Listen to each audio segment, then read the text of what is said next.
बिस्मिल्लाहिर्रहमानिर्रहीम। तमाम देखने वालों को प्रोफेसर इकबाल हैदर भट्टी का सलाम। माय डियर स्टूडेंट्स, हम 11th क्लास का मैथमेटिक्स जिसका यूनिट नंबर 4 11th क्लास जो नया एडिशन आया मार्केट में, ठीक है, जो इस साल के स्टूडेंट जो फर्स्ट ईयर में आएंगे उनको पढ़ाया जाएगा, उसका यूनिट नंबर 4 जिसका नाम है मैट्रिसेस एंड डिटर्मिनेंट डिस्कस कर रहे हैं। और एक्सरसाइज 4.3 का क्वेश्चन नंबर 7 से स्टार्ट लेना चाहते हैं। लेकिन क्वेश्चन नंबर 7 स्टार्ट करने से पहले कुछ थ्योरेटिकल पोर्शन है जिसके बारे में जानना बड़ा ज़रूरी है। एक नया टॉपिक, नई चीज़ है आपके लिए। रिफ्लेक्शन मैट्रिक्स क्या होता है, व्हाट इज़ रिफ्लेक्शन मैट्रिक्स और what is transformation of A matrix. ठीक है, ये कैसे बनानी है, क्या चीज़ होती है, क्या बला है ये, आइए इसको हम डिस्कस करते हैं। बहुत आसान और इंटरेस्टिंग है। कुछ चीज़ें मैं आपको बताने जा रहा हूं, उनको आपने अच्छे तरीके से ज़बानी याद कर लेना है, तो फिर इससे रिलेटेड जो क्वेश्चन आगे एक्सरसाइज में आने वाले हैं वो आपके लिए बहुत ही सिंपल हो जाएंगे। गौर से लेक्चर को सुनिएगा। रिफ्लेक्शन मैट्रिक्स क्या होती है? Reflection is a mathematical tool, mathematical tool है कोई, ठीक है, दैट रिप्रेजेंट, जो किस चीज़ को जाहिर करता है, that represent the reflection of A point, point की रिफ्लेक्शन या किसी ऑब्जेक्ट की reflection across a mirror line, यानी मिरर के ऑपोजिट डायरेक्शन में कोई पॉइंट है उसकी पोजीशन क्या होगी, कोई ऑब्जेक्ट है उसकी पोजीशन क्या होगी। ये जो रिफ्लेक्शन मैथमेटिकल टूल है ये हमें ये चीज़ बताती है, ठीक है। अच्छा, अब मैट्रिक्स की बात करते हैं। Object mirror lies in a coordinate plane, यहाँ पे हम सिर्फ प्लेन तक की बात करेंगे, यानी एक्स वाई प्लेन बस, ओनली। It's matrix representation. अब मैट्रिक रिप्रेजेंटेशन क्या होगी? It's matrix representation of reflection transformation in 2 dimension. This typically means reflecting across X axis, Y axis और A line y is equal to X. क्योंकि जब आप x Y plane की बात करते हैं तो एक्स वाई प्लेन में इस तरह की लाइन आ जाती हैं। ये क्या है? एक्स एक्सिस लाइन है, ये वाई एक्सिस लाइन है, और ये line y is equal to x है, ठीक है। तो अब हम डिस्कस करना चाह रहे हैं कि ऐसे मैट्रिक्स, मसलन फ़र्ज़ किया कि अगर हम x को मिरर मानते हैं, x को मिरर मानते हैं तो मैट्रिक्स, नया मैट्रिक्स क्या होगा, कैसे हासिल किया जा सकता है? y एक्सिस को मिरर मानते हैं तो नया मैट्रिक्स क्या होगा, कैसे हासिल किया जा सकता है? इसी तरह line y is equal to x के लिए एक्स वाई प्लेन में ये तीनों चीज़ें आती हैं, तीनों का जिक्र आपकी बुक में है। वैसे y is equal to minus x के लिए भी डिस्कस किया जा सकता है, लेकिन वो आपकी बुक में और आपके सिलेबस में ये चीज़ अभी तक मैंने देखी नहीं है। अच्छा, अब ये देखें, हम मैट्रिक्स बनाना चाहते हैं जी। हम ये देखें, ये फ़र्ज़ कर लिया जी मेरे पास एक्स एक्सिस और वाई एक्सिस है, ठीक। Origin x axis, Y axis, इधर क्या आ जाएगा एक्स डैश एक्सिस, इधर नीचे क्या आ जाएगा वाई डैश एक्सिस। अच्छा, अब जो हमारा रेफरेंस मैट्रिक्स हम लेंगे वो हम लेंगे आइडेंटिटी मैट्रिक्स। आइडेंटिटी मैट्रिक्स किसके बराबर होता है? I2 इज इक्वल टू 1 0 0 1, ठीक है। अब ये वाली जो वैल्यू होती है ये x की और ये y को रिप्रेजेंट करती है। तो इसको जो है यहाँ पे x एक्सिस के ऊपर एक पॉइंट ले लेता हूं मैं एट ए यूनिट डिस्टेंस, तो इसके कोऑर्डिनेट किसके बराबर आ जाएंगे? 1, 0, ठीक है। इसी तरह y एक्सिस के ऊपर एक पॉइंट मैंने ले लिया जिसके कोऑर्डिनेट क्या होंगे? y एक्सिस के ऊपर एट ए यूनिट फासले के ऊपर 0, 1। रिफ्लेक्टेड का मतलब क्या होता है? रिफ्लेक्शन का मतलब होता है इसकी ऑपोजिट डायरेक्शन में जाना, क्योंकि शीशे की आप ऑपोजिट डायरेक्शन में खड़े होते हैं ना, ठीक है। तो इसका ऑपोजिट ये होगा, इसका ऑपोजिट ये होगा। अगर मैं एक्स एक्सिस को मिरर मानता हूं, ठीक है, अगर इसको हम मिरर मानते हैं तो इसका मतलब ये हुआ कि इसका ये वाला पॉइंट तो चेंज नहीं होगा ना, ठीक है, ये वाला पॉइंट चेंज नहीं होगा।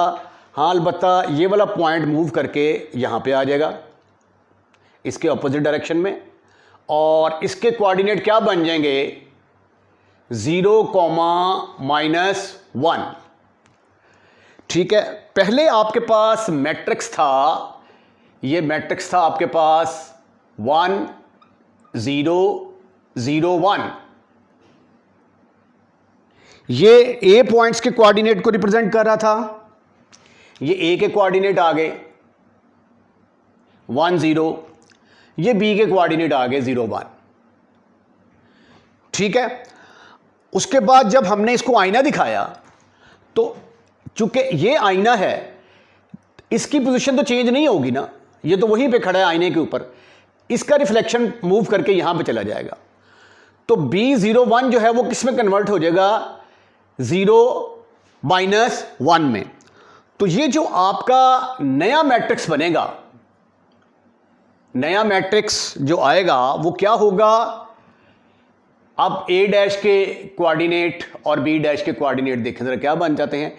A का तो 1 0 ही रहेगा, और B डैश के क्या आ गए, 0 -1।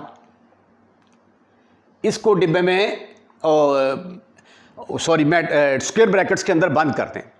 तो इसका मतलब ये हुआ कि अगर हमने रिफ्लेक्टेड मैट्रिक्स हासिल करना हो ओवर एक्स एक्सिस, तो जो गिवन मैट्रिक्स होगा उसको हम किससे मल्टीप्लाई किया करेंगे, इसके साथ मल्टीप्लाई किया करेंगे। In order to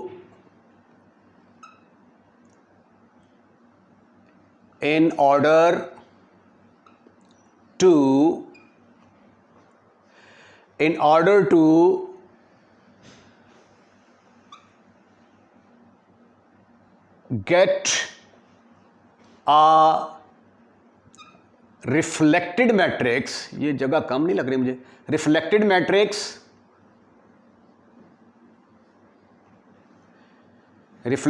matrix over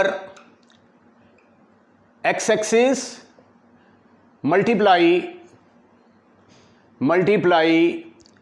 the given matrix multiply, जो जगह थोड़ी सी कम है मेरा ख्याल है कि ज़रा मैं इसको थोड़ा तो ये देखें जी, दोबारा पढ़ लेते हैं। In order to get a reflected matrix over x axis we have to multiply the given matrix with, ये इसके साथ जो भी गिवन मैट्रिक्स होगा अगर उसका रिफ्लेक्टेड मैट्रिक्स निकालना हुआ करेगा तो उसको इसके साथ मल्टीप्लाई कर दिया करेंगे। राइट। उसके बाद reflected matrix over y axis, उसके लिए अब क्या होगा ये देखें ज़रा दोबारा। ये हमारे पास वाई एक्सिस आ गया, ये हमारे पास एक्स एक्सिस आ गया जी, ठीक है। Origin x axis, Y axis. अच्छा, अब यहां पे स्टैंडर्ड हमने वही लेना है, आइडेंटिटी मैट्रिक्स। इसके कोऑर्डिनेट आ गए 1, 0, इसके कोऑर्डिनेट आ गए 0, 1। इसको मैट्रिक्स की शक्ल में लिखेंगे, ए को लिखेंगे, ए के कोऑर्डिनेट क्या हैं 1, 0, बी के कोऑर्डिनेट हैं 0, 1। इसको मैट्रिक्स की शक्ल में लिखेंगे ना तो ये बनेगा 1 0 0 1, ठीक है। अब इसको रिफ्लेक्टेड मैट्रिक्स कैसे आने वाला है देखें ज़रा। अब आपने वाई एक्सिस को जो है इसको मिरर मानना है, ठीक है। तो अब जो है ये वाला पॉइंट तो चेंज नहीं होगा, ये तो अपनी जगह पे रहेगा, ये इसकी ऑपोजिट डायरेक्शन में चला जाएगा और ये यहां से मूव करके यहां पे आ जाएगा। इसको आप कह दें जी ए डैश। अब ए डैश के कोऑर्डिनेट किसके बराबर आ जाएंगे, इधर यहां पे एक्स की वैल्यू -1 और वाई की वैल्यू 0 हो जाएगी, ठीक है। तो जो नए पॉइंट आपके आएंगे वो क्या बन जाएंगे रिफ्लेक्टेड मैट्रिक्स के। ये देखें जी, ए के तो 1 0, ये तो एज इट इज ही रहेगा, नहीं सॉरी -1 है भाई, ये क्या आ गया -1, 0, इसके एज इट इज रहेंगे 0, 1। तो इसका मतलब ये हुआ कि जब वाई एक्सिस की बात होगी, in order to get a reflected matrix over y axis, जो गिवन मैट्रिक्स होगा उसको किससे मल्टीप्लाई किया करेंगे, इसके साथ मल्टीप्लाई किया करेंगे। Right right, in order to get reflected matrix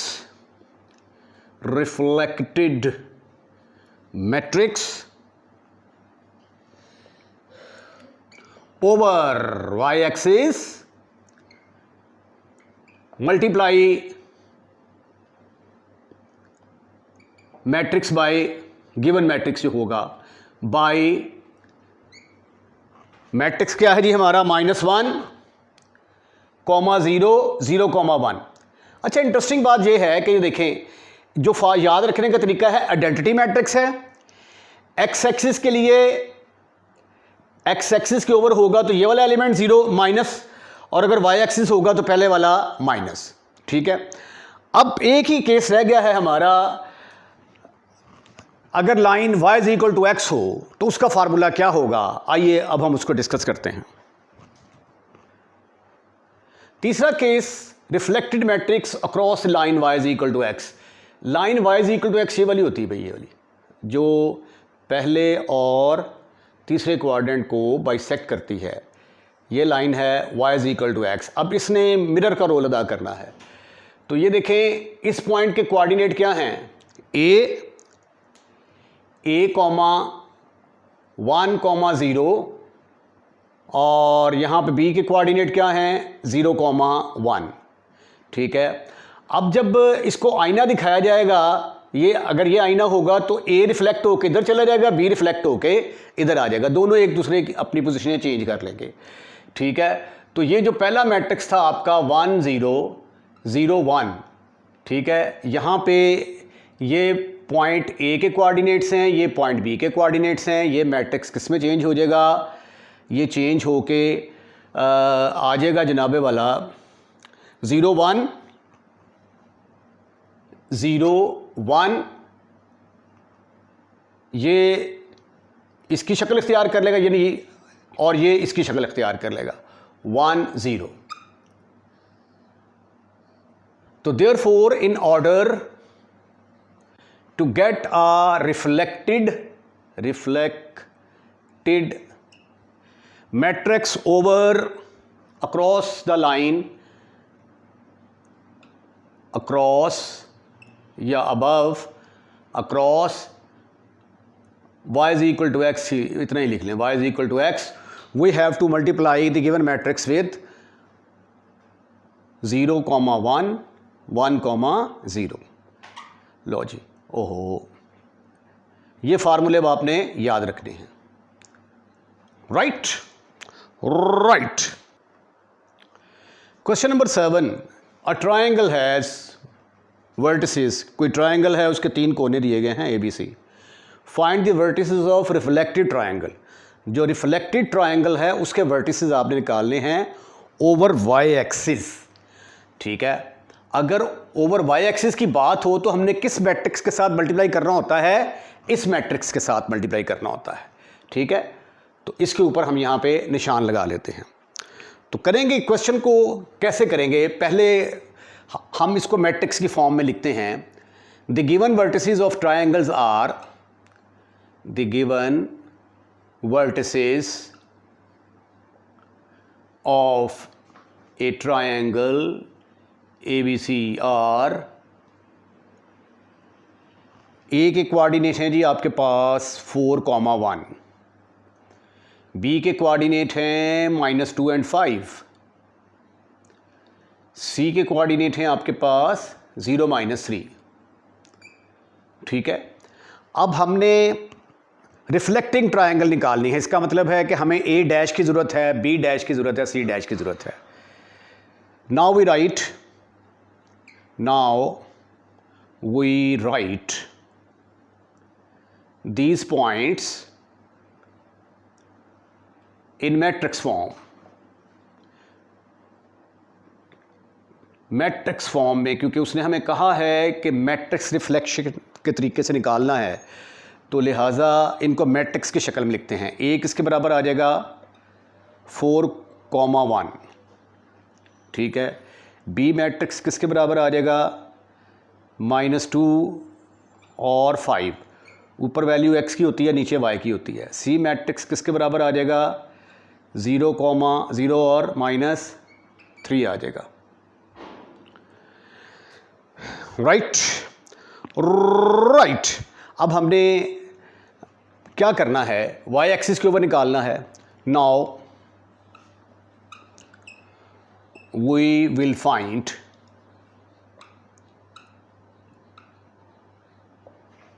the coordinates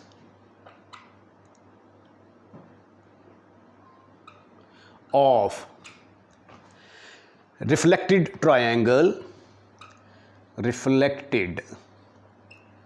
triangle over y axis,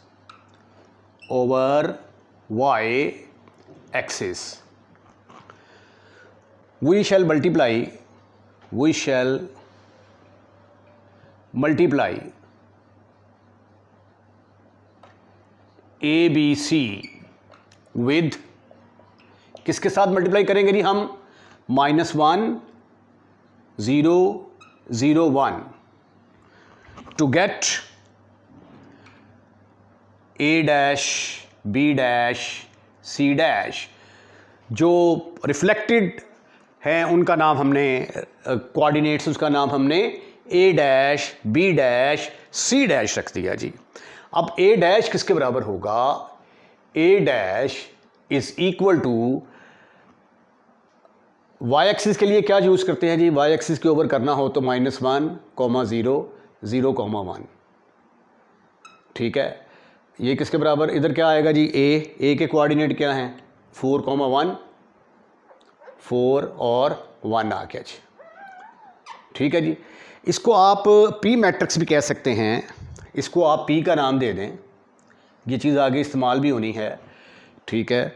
तो PA किसके बराबर आ जाएगा, यहाँ पे लिख लें आप, PA is equal to A dash के बराबर होगा, राइट। तो ये है आपका P, ये है आपका A। अब इनको ज़रा मल्टीप्लाई करें आप, मल्टीप्लाई करेंगे तो ये आ जाएगा, इसको इससे मल्टीप्लाई किया -4 आ गया, 0 को 1 से मल्टीप्लाई किया, जवाब 0 आ गया।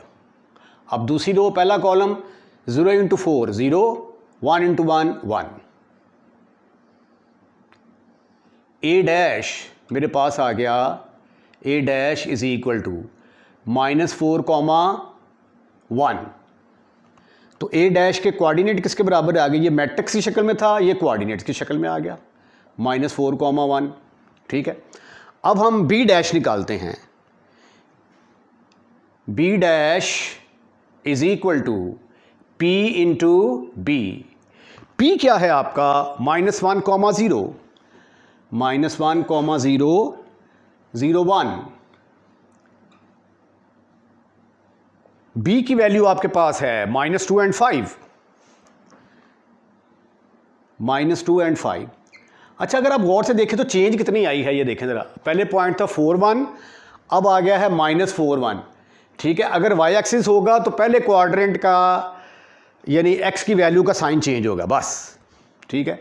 इसका भी जवाब हम ज़बानी बता सकते हैं, ठीक है। ये आ जाएगा जवाब इसका 2,5 आएगा, इसका जवाब 0 -3 ही आएगा। लो जी, इनको मल्टीप्लाई करें ज़रा, मल्टीप्लिकेशन का तरीका तो आप सीख चुके हैं। दैट इज़ इक्वल टू -1 और 2 को ज़रब दिया तो +2 आ गया, 0 को 5 से ज़रब दिया, जवाब 0 आ गया। 0 को -2 से ज़रब दिया, 0 आ गया। 1 को 5 से ज़रब दिया, जवाब 5 आ गया। ठीक। तो B डैश के कोऑर्डिनेट किसके बराबर आ गए, 2 और 5, ठीक है। तो ये मैट्रिक्स फॉर्म में है, इसको पॉइंट्स की फॉर्म में लिखेंगे तो ये आ जाएगा 2,5। तो मैंने क्या कहा था कि सिर्फ 2 का साइन चेंज होगा। तो ऑब्जेक्टिव में अगर आ जाए आपने तो ऐसे ही लिखना है आपने। अब हम फाइंड आउट करते हैं C डैश। C डैश का फार्मूला क्या होगा C dash will be equal to P into C dash हम कैलकुलेट करना चाहते हैं। पी की वैल्यू है -1 0 सी 0 1 और सी की वैल्यू है हमारे पास 0 -3। मल्टीप्लाई करें दोनों को, इसकी रो कॉलम के साथ, -1 को 0 से मल्टीप्लाई किया 0, 0 को 3 से मल्टीप्लाई किया 0, फिर 0 को 0 से मल्टीप्लाई किया 0, 1 को -3 के साथ मल्टीप्लाई किया तो -3 आ गया, विच इज इक्वल टू 0 -3। ये हमारे पास सी डैश निकल आया मैट्रिक्स फॉर्म में। तो पॉइंट की फॉर्म में क्या होगा, 0 -3। तो therefore the coordinate of the reflecting triangles are, therefore coordinate of reflected triangle और a डैश के कोऑर्डिनेट निकाले थे हमने -4 1, b के कोऑर्डिनेट निकाले b डैश के हमने निकाले थे 2 5, c डैश के हमने निकाले कोऑर्डिनेट 0 -3। ठीक ठीक ठीक ठीक ठीक ठीक। इसका मतलब है ये वाला पॉइंट जो है ये दोनों ट्रायंगल्स के अंदर कॉमन होगा। क्वेश्चन नंबर 8 इंटरेस्टिंग वन है। क्वेश्चन नंबर 8 की स्टेटमेंट ये है कि the point A is mapped to this, यानी ये मैप करता है। मैप करने का मतलब होता है जैसा ये देखे ना, हम आपके पास एक फंक्शन होता है, ठीक है, फंक्शन को मैपिंग भी कहते हैं ना। ये x है, ये f है, ये इसने इसके ऊपर मैप किया और जो आप किसके बराबर आ गया, y के बराबर आ गया, ठीक है। तो इसी तरह the point a is mapped, ये मैप्ड हुआ टू दिस, इसके ऊपर बाय स्केलिंग मैट्रिक्स, और स्केलर मैट्रिक्स ने इसको मैप किया। तो जो स्केलर मैट्रिक्स है, स्केलिंग मैट्रिक्स से बुरा स्केलर मैट्रिक्स, उसको हम p के बराबर रख लेते हैं। लेट इसका नाम क्या रख लिया हमने, p is equal to -5 0 0 0 -5 and 0 0 0 -5। ठीक हो गया। अब हम सपोज कर लेते हैं कि लेट जो पॉइंट हमने मालूम करना है वो क्या है, let the required point is, required point is, अभी आपको स्टेटमेंट सारी समझ आ जाएगी। रिक्वायर्ड पॉइंट आपने जो मालूम करना है वो क्या है, ए, जिसके कोऑर्डिनेट हैं x y और z।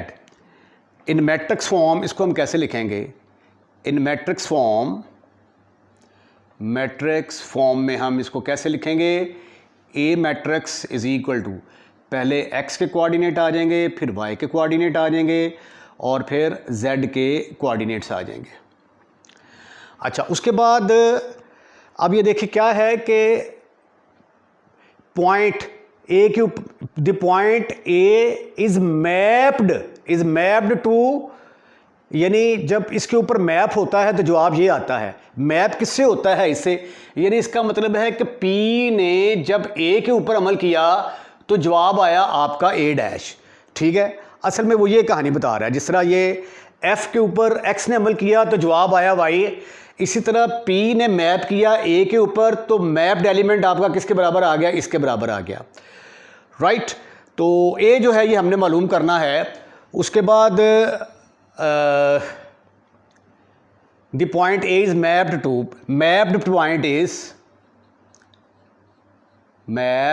Point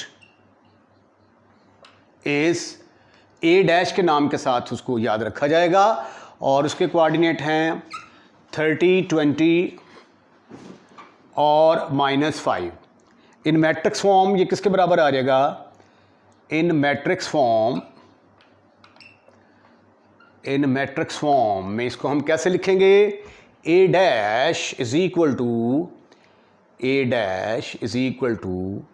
30 20 -5, right. अच्छा जी, अब गिवन कंडीशन क्या है, according to given condition given condition is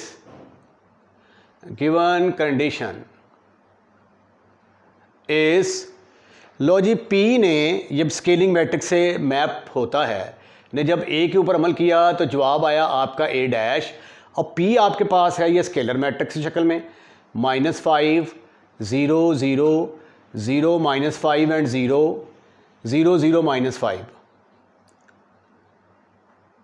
और ए मैट्रिक्स आपने जो मालूम करना है उसका नाम रख लिया हमने x y z is equal to A dash के कोऑर्डिनेट क्या हैं 30 20 -5। मल्टीप्लिकेशन का तरीका, पहले कॉलम, इसके कॉलम कितने हैं 3 1 2 3, इसकी रोज़ कितनी है 3, मल्टीप्लाई तो किया जा सकता है, इसकी रो को इसके कॉलम से मल्टीप्लाई किया जाएगा। व्हाट यू विल गेट, इसको इससे मल्टीप्लाई करेंगे तो आ जाएगा -5x plus 0y plus 0z। उसके बाद दूसरी रो पहला column 0x -5y plus 0z। फिर तीसरी रो की बारी आती है -5, 0 को x से मल्टीप्लाई किया जवाब आया 0, 0 को y से मल्टीप्लाई किया जवाब आया 0, 0x 0y 0x 0y, एक ही पैटर्न रखते हैं, -5z इज़ इक्वल टू, ये मल्टीप्लाई कर दिया, is equal to 30 20 -5। This is further equal to, ये आ गया -5x -5y -5z। Matrix is equal to 30 20 -5। अब इनको कंपेयर करें, जब दो मैट्रिसेस इक्वल होते हैं तो उनके करस्पॉन्डिंग एलिमेंट आपस में बराबर होते हैं, ठीक है। तो यहाँ से फिर एक बड़ा खूबसूरत किस्म का रिजल्ट निकलेगा कि -5x बराबर है 30 के, जबकि -5y बराबर है 20 के, और -5z इज इक्वल टू -5 के बराबर। इनका नाम ना रखते हैं हम नंबर 1 2 एंड 3, तो डिवाइड कर दें, डिवाइड 1 2 3 बाय -5 के साथ डिवाइड कर दें, तो x किसके बराबर आ गया 30 बटा -5, y किसके बराबर आ गया 20 बटा -5, z किसके बराबर आ गया -5 बटा -5, ये इसके साथ ख़त्म, x इज़ इक्वल टू 6 के बराबर आ गया, y इज़ इक्वल टू -6 आएगा भाई, -6, y is equal to -4, z is equal to 1। तो हमने क्या करना था, हाँ पॉइंट ए निकालना था। ए पॉइंट के कोऑर्डिनेट किसके बराबर आ गए, x y z is equal to -6 -4 1। This is your answer. Question number 9 है, find the equation of image. Image की इक्वेशन मालूम करनी है of the curve with the equation. किस कर्व की, जिसकी इक्वेशन ये दी गई है, ठीक है। Find the equation of image. इस कर्व की जो इमेज की इक्वेशन बनती है वो मालूम करनी है under the transformation with associated matrix. यानी एसोसिएटेड मैट्रिक्स आपको ट्रांसफॉर्मेशन मैट्रिक्स किसके बराबर दिया गया है, इसके बराबर, यानी गिवन है, गिवन इसको हम P के साथ डिनोट करते हैं, P इज इक्वल टू 1 2 3 4। अच्छा, अब हमें सिर्फ यहाँ पे P नज़र आ रहा है, ठीक है। पहले तो हमें या तो A दिया होता था या A डैश, लेकिन यहाँ पे दोनों नहीं दिए हुए, ठीक है। तो इसलिए जो फार्मूला है हमारा PA is equal to A dash, वो फ़िलहाल तो नहीं लग सकता। तो इसलिए अब हम क्या करेंगे कि A और A डैश को पहले हम सपोज कर लेते हैं। Let A let the coordinates और, या डायरेक्ट मैट्रिक्स सपोज करें, let A is equal to A फ़र्ज़ कर लिया हमने एक्स और वाई के बराबर है, ठीक है, और ए डैश जो है ये एक्स डैश और वाई डैश के बराबर है, ठीक है। अब फार्मूला क्या है? फार्मूला है हमारा P A is equal to A dash. हमें जवाब किस में चाहिए? Find the equation of the image. ये y की शक्ल में है ना, हमें जवाब इसका x डैश और y डैश की शक्ल में चाहिए होगा। अब p की कीमत क्या है आपके पास? p की कीमत है 1 2 3 4 और a की कीमत क्या है आपके पास? x और y। और a डैश की कीमत क्या है? x dash y dash, x dash y dash. अब इनको मल्टीप्लाई करें, पहले के कॉलम दूसरी रो के बराबर होने चाहिए, बराबर हैं तो मल्टीप्लिकेशन पॉसिबल है। मल्टीप्लाई करते हैं जी, रो कॉलम के साथ मल्टीप्लाई होगी, ये आ जाएगा 1 इंटू एक्स प्लस 2y, फिर दूसरी रो पहला column 3x plus 4y is equal to किसके बराबर आ गया? x डैश y डैश के बराबर आ गया, ठीक है। ये उसने हमें स्टेटमेंट में बताया हुआ था कि ये हमारा ट्रांसफॉर्मेशन मैट्रिक्स है और ज़ाहिर है कि ये ए के ऊपर अमल करेगा तो ए डैश आएगा। तो अब हम एक इक्वेशन बनाएंगे और आखिर में जो हमारा आंसर आएगा उसमें वाई की जगह पे एक्स स्क्वायर पुट कर देंगे, ठीक ठीक ठीक ठीक ठीक ठीक ठीक ठीक ठीक ठीक। इनको कंपेयर करें ज़रा, इनको कंपेयर करेंगे तो ये आ जाएगा x plus 2y is equal to x dash, ठीक हो गया। 3x plus 4y is equal to y dash. इसको हम कह देते हैं नंबर 1 और इसको कह देते हैं नंबर 2। अब हम x और y in terms of x dash and y dash निकालते हैं, ठीक है। आप ऐसा करें कि इसको 3 से मल्टीप्लाई कर दें, मल्टीप्लाई 1 बाई 3, -3 से मल्टीप्लाई कर दें तो ये आ जाएगा -3x minus 6y is equal to -3x dash. इसको मैंने नंबर 3 कह दिया। अब आप 2 और 3 को ऐड करेंगे तो x ख़त्म हो जाएगा। एडिंग 2 and 3, ये जिस तरीके से मर्जी आप साइमल्टेनियसली हल कर सकते हैं। यहाँ से x की वैल्यू निकाल के इसके अंदर पुट भी की जा सकती थी। इनको ऐड करेंगे तो ये आ जाएगा, ये इसके साथ कैंसिल, 6 में से 4 के बाकी रह गए -2y is equal to y dash -3x dash divide by -2। -2 के साथ डिवाइड किया तो y किसके बराबर आ गया? y dash -3x dash divided by -2।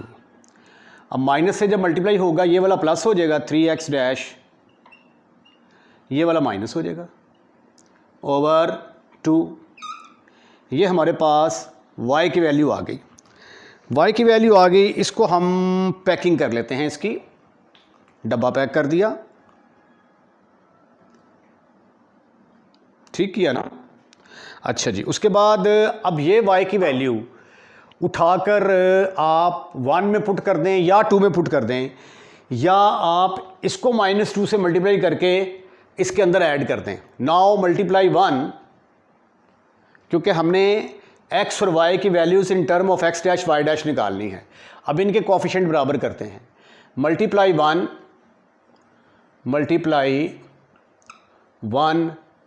Bye -2, तो -2 से मल्टीप्लाई किया तो ये मेरे पास क्या आ गया भाई? -2x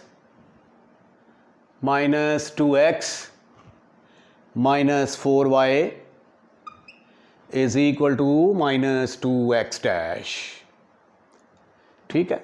इसको अपन कह देता है कि नंबर 4 है।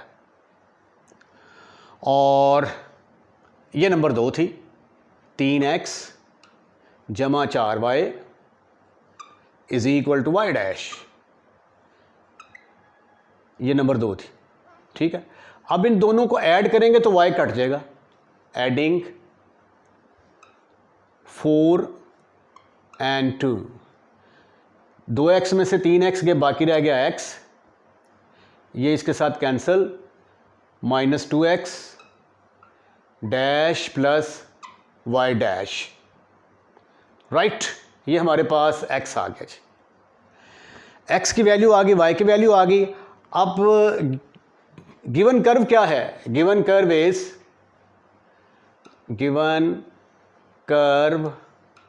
Is y is equal to x square.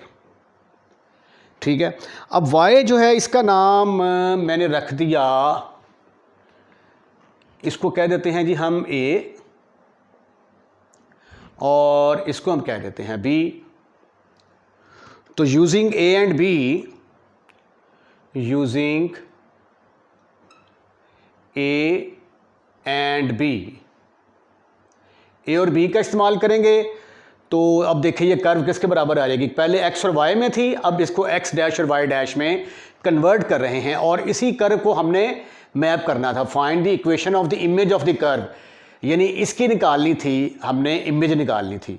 ठीक है, तो ये x और y की शक्ल में है, जब इमेज की शक्ल में आएगी तो वो x डैश y डैश की शक्ल इख्तियार कर जाएगी। तो y की जगह पे आ गया 3x dash minus y dash over 2 is equal to -2x dash plus y dash whole square.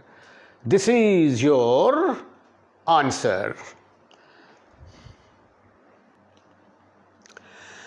Question number 10। अब ये क्वेश्चंस आ गए हैं जी खुफिया कोड वाले।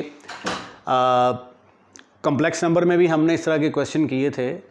तो यहाँ पे देखें, कहता है जी यूज़ द मैट्रिक्स ए, इस मैट्रिक्स को इस्तेमाल करते हुए टू इनकोड, कोड में कन्वर्ट करना है the message keep it up. आप किसी एजेंसी को मैसेज भेजना चाहते हैं कीप इट अप, और चाहते हैं किसी को पता ना चले, तो ज़ाहिर है को राज़ो न्याज के साथ ही भेजा जाएगा। ठीक है, तो इसको आपने इनकोड करना है इसको इस्तेमाल करते हुए। ठीक है, यूज़ द मैट्रिक्स, ये ए नहीं होना चाहिए, मेरा ख्याल है कि इसका नाम मैट्रिक्स ए दिया हुआ है। ठीक हो गया, फिर हमें दूसरे यूज़ करने पड़ेंगे। इसका नाम ए की बजाय ना मेरा ख्याल है कि पी रखें तो ज़्यादा बेहतर होगा, आपको ज़्यादा अच्छे तरीके से समझ आएगी।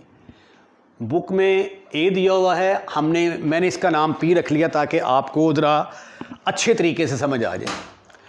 अच्छा जी, अब सबसे पहले तो हम ये करते, उसके बाद क्या कहता है, to encode the message keep it up. इसमें ए बी सी से मुराद क्या है?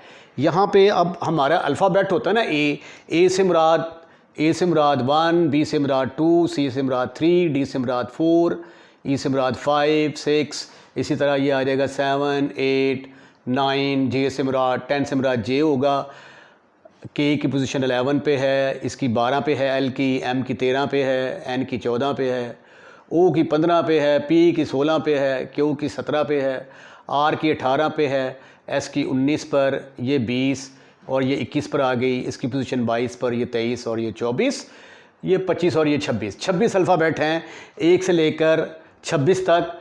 तो जो पहले नंबर पर है उससे मुराद 1 है, जो दूसरे नंबर पर है उससे मुराद 2 है, जो 26वें नंबर पर है उससे मुराद 26 है। अच्छा, अब हमने चूँकि इस कोड को मैट्रिक्स की फॉर्म में बनाना है तो हम ऐसा करते हैं कि पहले जो कीप इट अप है इसको हम मैट्रिक्स फॉर्म में लिखते हैं। First we right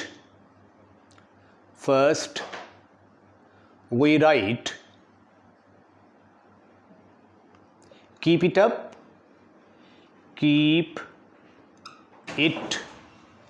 up in matrix form. Matrix form में पहले हम इसको लिखते हैं जी। ठीक है, अच्छा, मैट्रिक्स फॉर्म में लिखेंगे तो इसको ज़रा खुला खुला करके लिखते हैं। ये के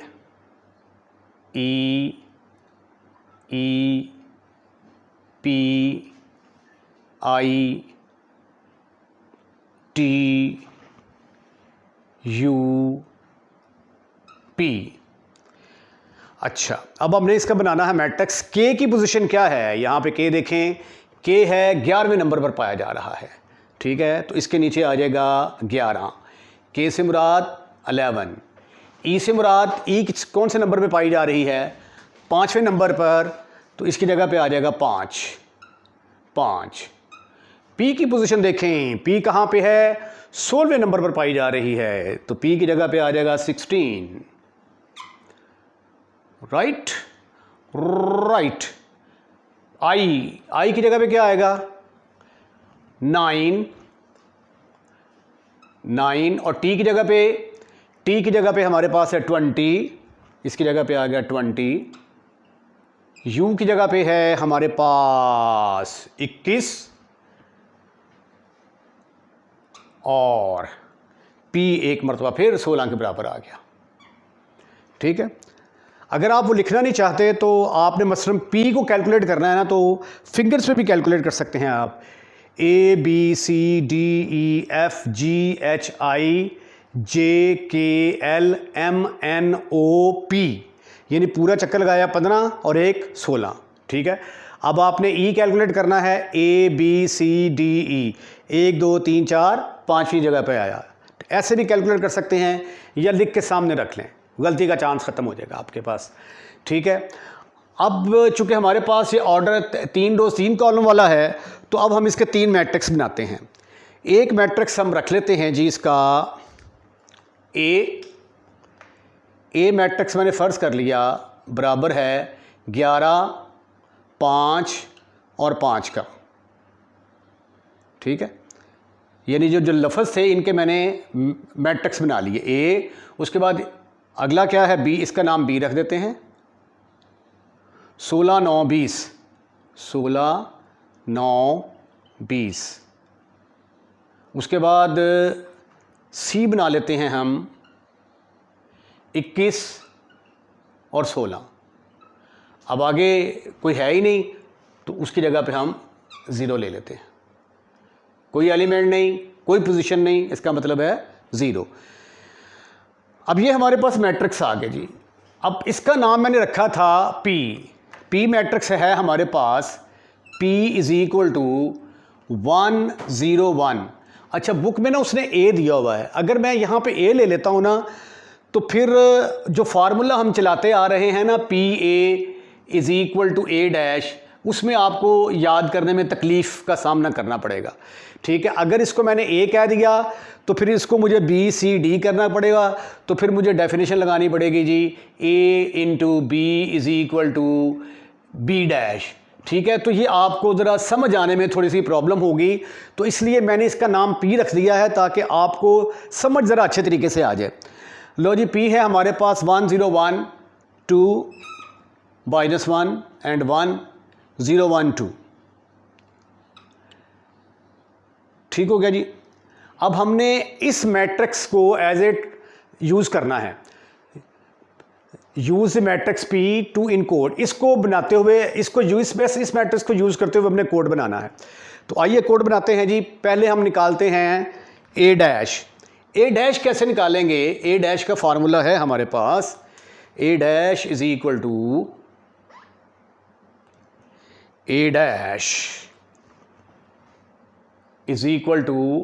P × A।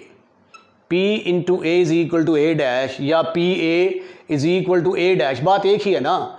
अच्छा, A' तो अपन मालूम करना चाहता है, तो P हमारे पास है 1 0 1 2 -1 एंड 1 0 1 2।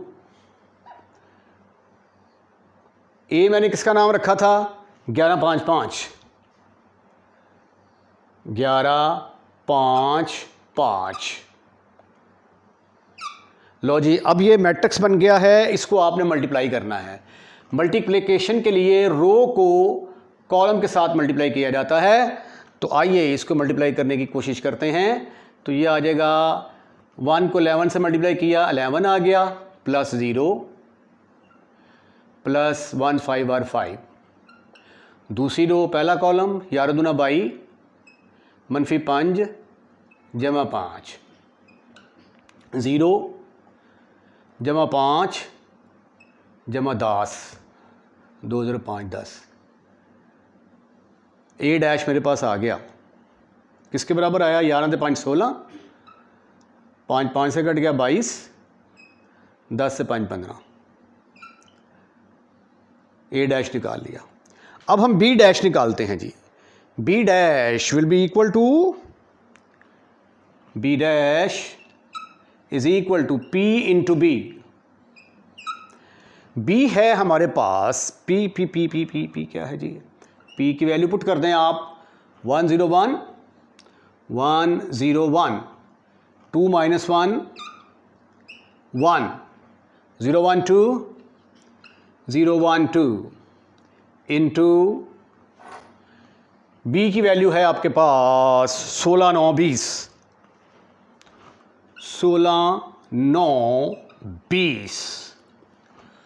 ठीक ठीक ठीक ठीक ठीक ठीक ठीक ठीक ठीक ठीक, ये नोट कर लिया होगा आपने। इसको मैंने ख़त्म कर दिया, फिनिश, खलास। रेड कलर वाला मार्कर बड़ी मुश्किल से मिटता है। ठीक, लो जी, इसको ज़रा मल्टीप्लाई करें आप। इसकी रो को इसके कॉलम से बाद मल्टीप्लाई कर दिया जाएगा। तो बी डैश मेरे पास क्या आया?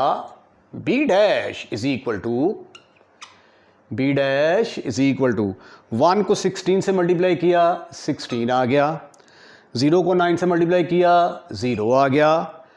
1 को 20 से मल्टीप्लाई किया, 20 आ गया। उसके बाद 2 को 16 से ज़रब दिया, 32। -1 को 9 से ज़रब दिया, -9। 1 को 20 से ज़रब दिया, 20। 0 को 16 से मल्टीप्लाई किया, 0।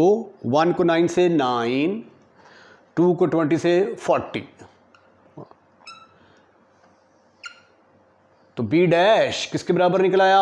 B dash is equal to 16 और 20 36 आ गया, ये 36, और ये आ गया 52, 52 चौं 9 कड्डे बाकी रह गए 43, 43। चेक करना पड़ेगा, 49। ख़तरनाक आंसर है, मेरा ख्याल है कि चेक कर ही लेते हैं। बिल्कुल ठीक है। अब हम सी कैलकुलेट करते हैं। C dash, sorry, C dash will be equal to P into सी।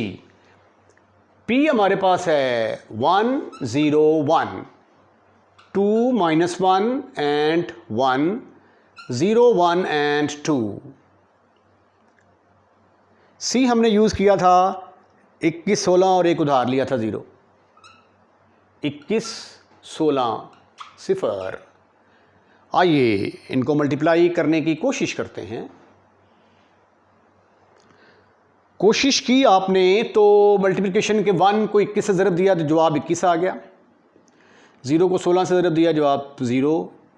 1 को इससे ज़रब दिया, जवाब 0। 21 दूना 42, -16 जमा 0 0। 1 को 16 से ज़रब दिया, 16 प्लस 0।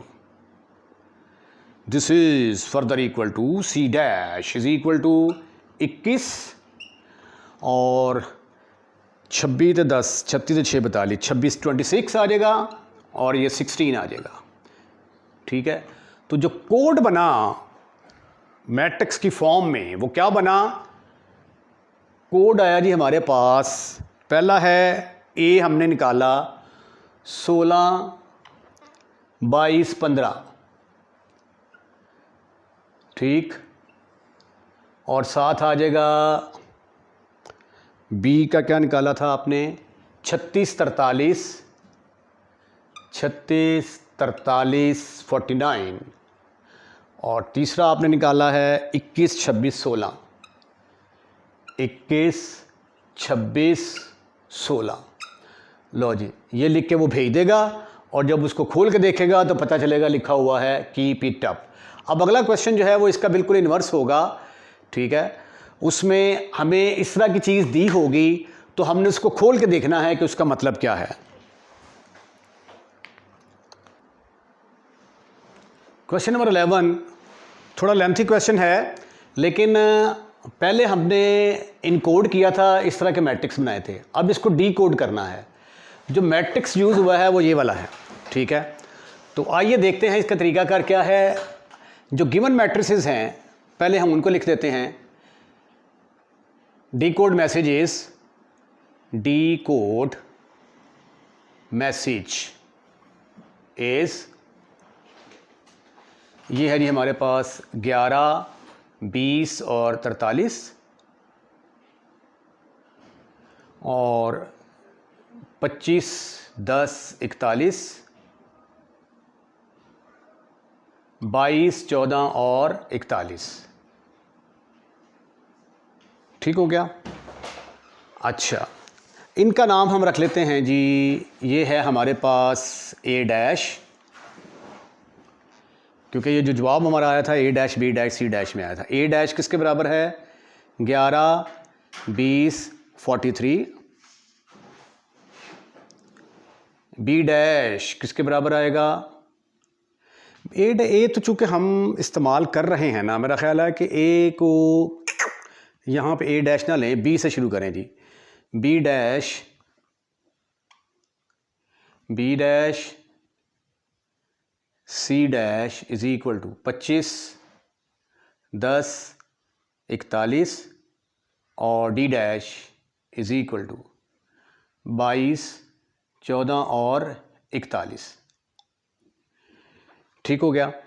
अब हमारे पास जो है ये मैट्रिक्स ए किसके बराबर दिया गया है? ए, जिसको कि मैं पी मानता होता था पहले, ये किसके बराबर है? That is equal to 1, 1, -1। ठीक है। 1, 0, 1, 1, 0, 1, 2, 1, 1। फार्मूला था हमारा कि P A is equal to A dash होता था ना। अब यहाँ पे ए तो हम इस्तेमाल नहीं कर रहे ना, तो बी इस्तेमाल कर रहे हैं। ए की इसकी जगह पे क्या है? पी की जगह पे यहाँ पे ए है, पी की जगह पे ए है, तो ए इंटू बी किसके बराबर होगा? बी डैश के बराबर होगा। ठीक है। अब देखें, अगर ये यहाँ पे ए ना दिया होता तो क्वेश्चन करने में बच्चे को बड़ी आसानी होनी थी। ठीक है, आराम से हम जो है पी का फार्मूला लगा के यहाँ पे A P is equal to A dash, B P is equal to B dash कर लेते, लेकिन ये ए बता के ना सारा बेड़ा गर्क कर दिया उन्होंने। ठीक है, मेरा नहीं ख्याल कि जिन्होंने बुक लिखी है उन्होंने ये क्वेश्चन खुद करके भी देखे हैं। यहाँ पे इसका नाम देने की कतई तौर पे ज़रूरत नहीं है। ठीक है, हम अपनी मर्ज़ी से इसका नाम रखें, पी चलाते आ रहे हैं, पी ही चलाएँगे। तो ए बी किसके बराबर होगा? बी डैश के बराबर। अब बी किसके, हमने करना है कैलकुलेट बी, तो बी फिर किसके बराबर आ जाएगा? B is equal to A inverse B dash के बराबर आ जाएगा। ठीक है, तो दूसरे लफ्ज़ों में ये देखें ना, ये P B is equal to B dash, P B is equal to B dash, तो बी किसके बराबर आ जाएगा? फिर पी इनवर्स, उधर जाके इनवर्स हो जाएगा इनटू बी डैश। अब एक्चुअली तो मुझे इसका इनवर्स चाहिए ना। ठीक है, अगर इन्वर्स फाइंड आउट करने में मैं कामयाब हो जाता हूं तो फिर मेरा मसला जो है वो सॉल्वेबल है। तो आइए अब हम इसका इन्वर्स निकालने की कोशिश करते हैं। Now we find A inverse. A inverse का फार्मूला क्या होता था भाई? ए इन्वर्स का फार्मूला था adjoint of A over A determinant. ठीक है, या ऐसे निकाल सकते थे या फिर रो ऑपरेशंस की मदद से भी हम निकाल सकते थे।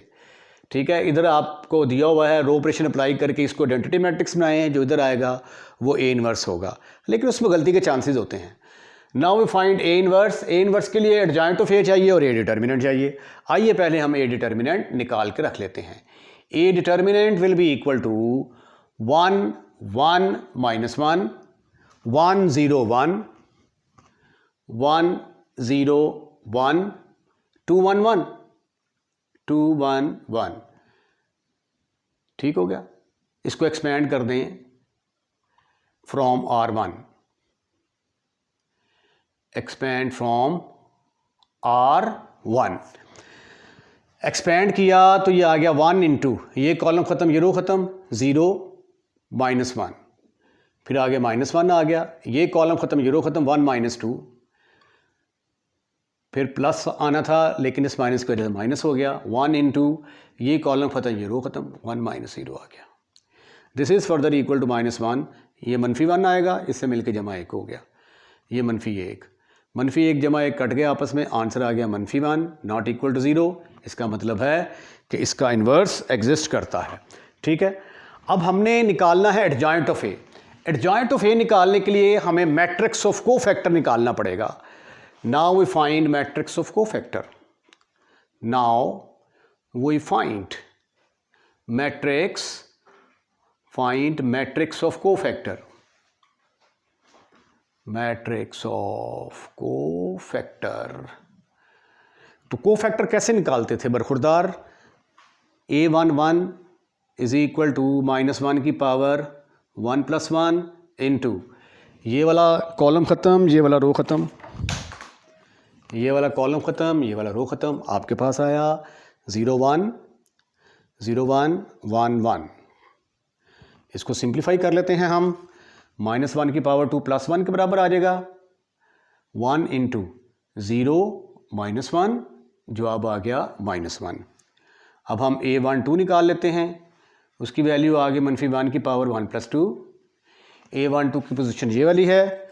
अब ये वाला कॉलम ख़त्म, ये वाला रो ख़त्म, तो आपके पास आया 1 1 2 1,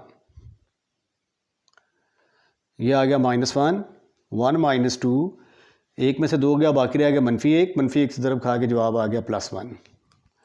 उसके बाद A13 इज इक्वल टू -1 की पावर 1 + 3।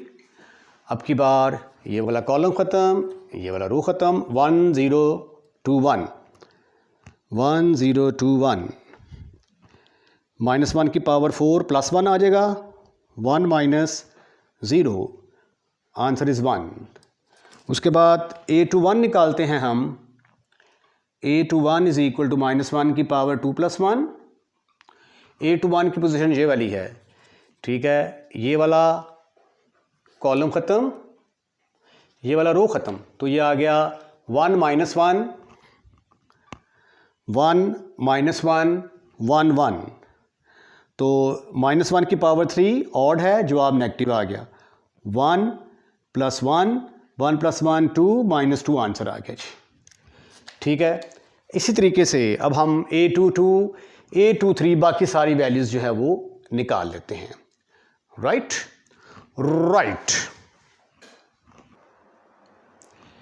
A22 कैलकुलेट करने के लिए ये वाला दरमियान वाला कॉलम ख़त्म, ये रो ख़त्म, तो 1 - 1 2 1 आ जाएगा, 1 - 1 2 1, इसको इससे मल्टीप्लाई कर दिया, माइनस इसको इससे मल्टीप्लाई कर दिया, आंसर आ गया 3। फिर A23 की वैल्यू निकाली, ये कॉलम ख़त्म, ये रो ख़त्म, 1 1 2 1 1 1 2 1, ये -1 की पावर 5 ऑड है, -1 आ जाएगा, 1 - 2, -1 और माइनस मिल के +1 बन गया। A31 ये वाली रो ख़त्म, ये वाला कॉलम ख़त्म, 1 - 1 0 1 1 - 1 0 1, जवाब आ गया 1। A32 ये रो ख़त्म, ये कॉलम ख़त्म, 1 - 1 1 1, इसको इससे मल्टीप्लाई किया, ये तो 5 आ गया ना, माइनस आ जाएगा, 1 माइनस दिस इंटू दिस, वो +1 हो गया, 2 माइनस का हो गया। फिर A33 ये रो ख़त्म, ये कॉलम ख़त्म, 1 1 0 1 1 1 0 1, इसको इससे मल्टीप्लाई किया, 0 -1, जवाब आ गया -1। मैट्रिक्स ऑफ कोफैक्टर किसके बराबर आ गया? A11 A12 A13 की वैल्यूज़ पुट कर दी, फिर A21 A22 A23 की वैल्यूज़ पुट कर दी, -2 3 1, उसके बाद A31 A32 A33 1 -2 and 3। ठीक है, ये हमारे पास आ गया मैट्रिक्स ऑफ कोफैक्टर। इसका ट्रांसपोज लेंगे तो वो एडजॉइंट ऑफ ए आएगा, और ए इनवर्स का फार्मूला क्या है? Adjoint of A over A determinant. ठीक है, तो ए डिटर्मिनेंट हमारे पास आ गया, ए इनवर्स हमारे पास आ गया दिस डिवाइडेड बाय -1। अब इसके हर एलिमेंट को -1 के साथ तकसीम करेंगे ना, तो हर एलिमेंट का साइन चेंज हो जाएगा। ठीक है, तो आइए अब हम नेक्स्ट पेज पे चलते हैं। क्वेश्चन थोड़ा सा लेंथी है। अब ये देखो ज़रा जी, मेरे पास आया यहाँ पे क्या था मेरा, b is equal to, B मैंने मालूम करना था, is equal to A inverse साथ b डैश आएगा। अब ए इनवर्स निकाला मैंने अभी भी ताज़ा, ओहो साइन ही चेंज नहीं किए, यहाँ पे कर दूँ, ये आ जाएगा 1 2 -1 -1 -3 और 2, -1 और 1 आ गया, -1 के साथ डिवाइड कर दिया। This is further equal to A inverse की जगह पे आ गया जनाबे वाला 1 2 -1 1 2 -1, दूसरी रो में -1 -3 2 -1 -3 2, तीसरी रो में आ गया -1 -1 1 -1 -1 1। बी डैश किसके बराबर था? बी डैश है 11 20 43, 11 20 43। ठीक है, अब इसको आप मल्टीप्लाई कर लें। ठीक है, तो आइए मल्टीप्लाई करके देखते हैं इसका आंसर किसके बराबर आता है। 1 को 11 से मल्टीप्लाई किया, 11 आ गया। 2 को 20 से मल्टीप्लाई किया, 40 आ गया। -1 को 43 से मल्टीप्लाई किया, -43 आ गया। ठीक है, उसके बाद दूसरी रो की बारी आती है। -11 -60, -11 -60 प्लस 86, 43 दूना 86। उसके बाद ये -11 आ गया, -20 आ गया, प्लस 43 आ गया।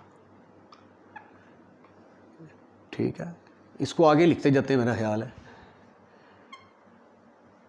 This is further equal to, यहाँ से निकले 40 और 43, -3, इधर 8 आ जाएगा। उसके बाद ये आ गया 71, 86 में से 71 गए, बाकी रह गए 15, और 31 में से ये 31 बन गया ना, 43 में से 31 गए तो बाकी रह गए 12। ठीक है, ये मेरे पास क्या निकल आया? बी निकल आया, 8 15 और 12। आइए अब हम सी डैश, सी और डी कैलकुलेट करने की कोशिश करते हैं। फार्मूला आपने पढ़ा हुआ है कि P C is equal to C dash. अब पी की जगह पे यहाँ पे क्या है? ए, तो ये बन गया ए, और ए जब उधर जाएगा तो उधर जाके क्या बन जाएगा? A inverse of C dash. तो आइए अब हम सी को कैलकुलेट करने की कोशिश करते हैं। ए इनवर्स हमारे पास है 1 2 -1 -1 -3 and 2 -1 -1 and 1। C dash 25 10 41, 25 10 41। Multiply करें जी इनको। मल्टीप्लाई करने का तरीका क्या है? रो को कॉलम के साथ मल्टीप्लाई किया जाएगा। इसकी रो इसके कॉलम के साथ मल्टीप्लाई होगी। आपके पास आ गया 25, 1 को 25 से दिया 25, 10 दूना 20 और -41। अब दूसरी रो को पहले कॉलम के साथ, तो ये आ गया -25 -30 -25 -30 जमा 82 82। उसके बाद तीसरे की बारी आ गई, -25 -10 जमा 41। This is further equal to,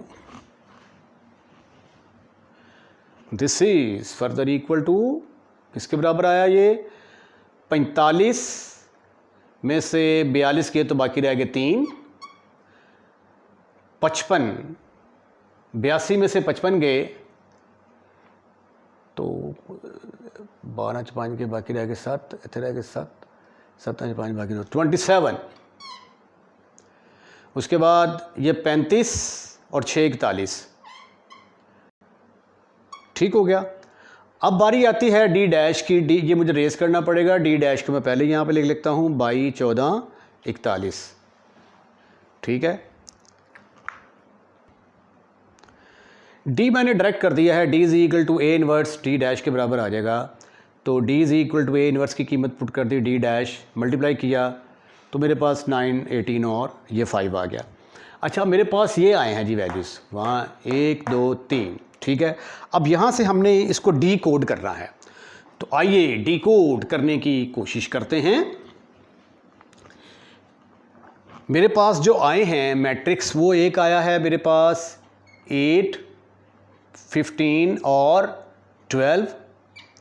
एक ये आया मैट्रिक्स, एक मैट्रिक्स आया मेरे पास 3, 27, 6 और तीसरे वाला आया 9, 18, 25। ठीक है, इनको ज़रा तरतीब के साथ लिख लें जी।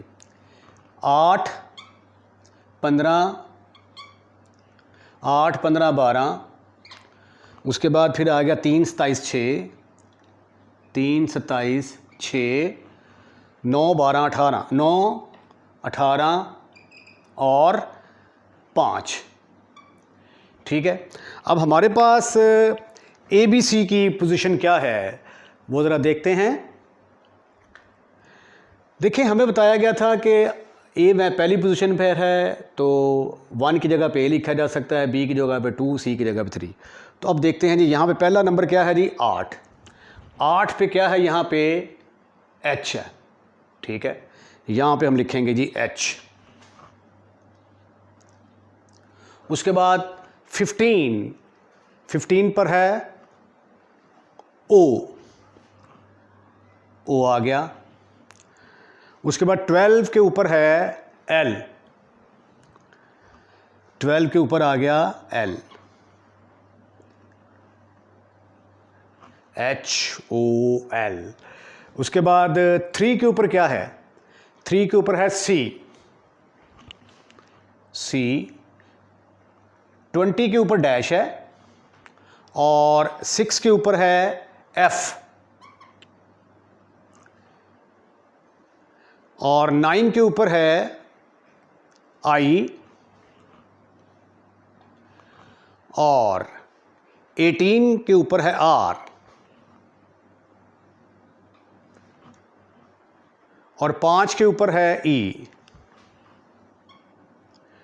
ठीक है, तो ये बन गया हॉलिक फायर। लेट मी चेक, मुझे लगता है कि कुछ गड़बड़ेशन हो गई है ज़रा। अच्छा, ये देखिए ज़रा, यहाँ पे जो है ये कोई लफ्ज़ नहीं बन रहा, तो इसका मतलब मिस्टेक यहाँ पे 3 के ऊपर, और 3 हमारा कहाँ पे आ रहा है, यहाँ पे। ठीक है, तो इसको चेक कर लेते हैं। जब इसको इससे मल्टीप्लाई किया जवाब आया 25 प्लस 20 माइनस 41 आना था, मैंने 42 लिख दिया यहाँ पे। तो अब ये बन गया 45। 45 में से 41 गए तो बाकी क्या बचेगा, यहाँ पे 4 आना था। ठीक है, तो यहाँ पे फिर क्या आएगा 4 और 4 की पोजीशन क्या है D, तो यहाँ पे आ जाएगा D। तो ये बन गया जी होल्ड, आगे डैश फायर। कोड वर्ड क्या है जी इसके अंदर, HOLD, होल्ड, HOLD, होल्ड, आगे स्पेस फायर। ठीक है, ऐसे डैश लगा लें या स्पेस दे दें, क्योंकि 27 का मतलब जो है स्टेटमेंट में दिया गया था 27, क्योंकि 26 तक तो अल्फ़ाबेट हमारे पास हैं। 27 से मुराद क्या दिया गया था कि स्पेस दे दें या खाली जगह छोड़ दें, तो ये लफ्ज़ बन जाता है होल्ड फायर। इसके साथ ही ये चैप्टर जो है ये अपने अख्ताम को पहुंचा। उम्मीद है कि आपको कंसेप्ट बड़े अच्छे तरीके से क्लियर हो गए होंगे। अगर आपको वीडियो पसंद आए तो उसको लाइक करें, लाइक करने के बाद दोस्तों में शेयर करें, और अगर आप इस चैनल को सब्सक्राइब कर चुके हैं तो बहुत बहुत शुक्रिया।